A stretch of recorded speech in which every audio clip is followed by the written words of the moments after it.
right, let's bring in Hussain Abdul-Hussain. He's a research fellow at the Foundation for Defence of Democracies, the FDD. Welcome, Hussain. Great to see you as always.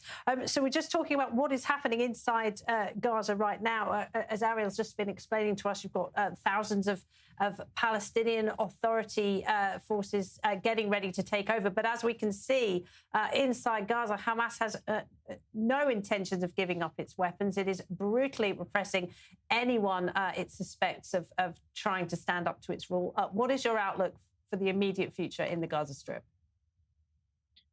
Unless we change the ingredients, we will always get the same result.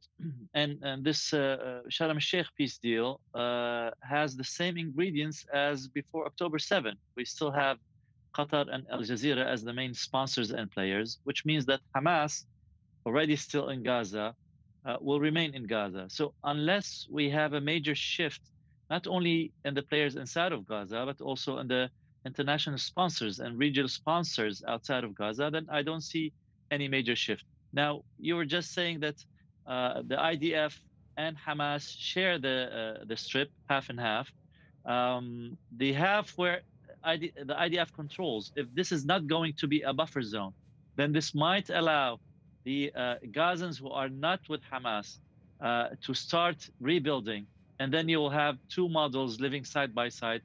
This is an experiment. I'm not sure whether anyone is considering it, but at this point, everything is still up in the air. Everyone is putting out ideas. So we're talking possibly about the emergence of two Gazas within the remaining territory, one under the auspices of the international community and Israel, and one where there will be presumably a never-ending battle for supremacy between Hamas and rival clans. Is that what you're talking about?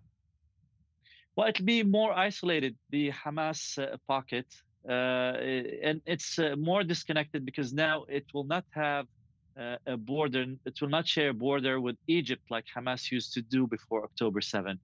Now, again, the question here is that will this territory that the IDF controls, will it be a no man's military zone, or will it have Gazans living in it and Gazans who are against Hamas and against the government of Hamas? So we're not sure which direction we're going yet. Of course, what we hear in Washington is that President Trump thinks that the 20-point plan will go all the way, which means that Hamas will disarm, the IDF will pull out, and the committee of the technocrats will take over as the new government. If this happens, then this is a different game than having two Gazas and two governments competing. Yeah, we had that kind of ambiguous comment from President Trump earlier in the week, didn't we, when he said if Hamas refuses to disarm, we will take their arms by force. The question is, who was he referring to there? Did he mean Israel, essentially?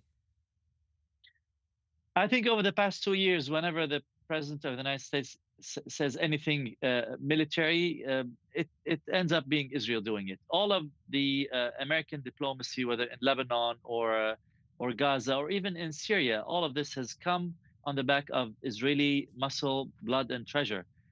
We Americans have only been the supporters and the diplomats. So I'm guessing when he says we, he probably means the idea. And what about Qatar and Turkey? They seem very eager to assert their influence in the Strip.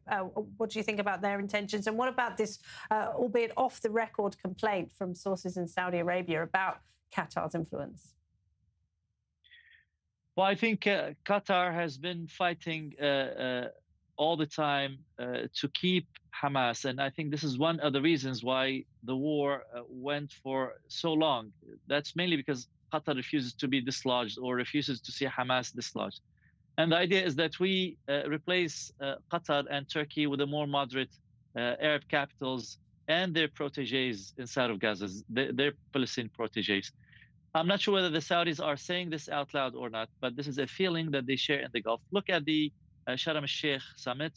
You will not see any influence or participation or signature from Saudi Arabia, which is supposed to be the leader of the Arab and Muslim bloc, which is supposed to be leading the way for peace with Israel and the two-state solution and whatnot.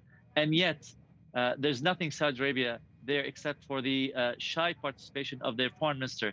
Even the sovereign MBS was not there. So I'd believe that the Saudis are not happy with the arrangement, even though I would be skeptical if they would say it out loud or air this kind of frustration. Hussain, great to talk to you. Thank you so much, Hussain Abdul-Hussain there. Thank you.